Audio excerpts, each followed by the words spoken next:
রামকথার জন্য হনুমানজির থেকে শ্রেষ্ঠ শ্রোতা আর কে আছে? সম্পূর্ণ বিশ্বে যেখানেই রামকথা হয় সেখানেই হনুমানজি মহারাজের জন্য আসনের বন্দোবস্ত করা হয়। আজ এরকমই একটা সত্য ঘটনা শুনবো। মুম্বাইয়ের মাধবাগ বিজনেস সেন্টারে অনেক মন্দির আছে। একটা মন্দিরে রামকথা চলছিল। সেই মন্দিরে পূজারী মহাশয় আসন পেতে হনুমানজির আহ্বান করে সেই আসনের ওপর বিরাজমান হওয়ার জন্য প্রার্থনা করেন।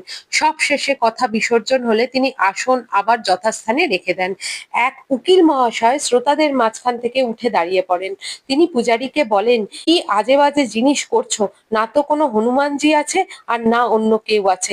একটা আসন বিছিয়ে বলো হনুমানজি বিরাজমান হন, হনুমানজি কৃপা করে আসন পরিত্যাগ করুন, সিদ্ধ করে দেখাও যে হনুমানজি রাম কথা হওয়ার সময় সত্যিকারের আসনে বিরাজমান হন। পূজারী মহাশয় এই ঘটনা অত্যন্ত অবাক হয়ে যান, কিন্তু তিনি অত্যন্ত দৃঢ় ভক্ত ছিলেন। তিনি বলেন, আচ্ছা, আজকে তো রামকথা সমাপন হয়ে গেছে, কালকে এটা আপনি দেখতে পাবেন।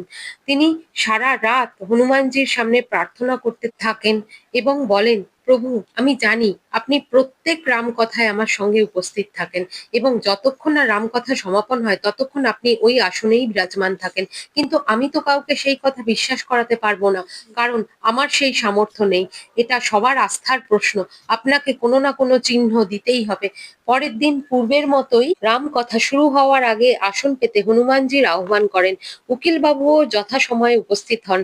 পণ্ডিত মহাশয় বলেন, এই আসনটাকে কোণার দিক থেকে ধরে ওঠানোর চেষ্টা করুন। উকিলটি সমস্ত শক্তি দিয়ে চেষ্টা করেও এক বিন্দু সেই আসনটিকে নিজের স্থান থেকে নাড়াতে পারলেন না। সমস্ত ভক্তরা এই দৃশ্য দেখে তাদের মন থেকে সমস্ত সংশয় ধুয়ে মুছে ফেলে দিলেন।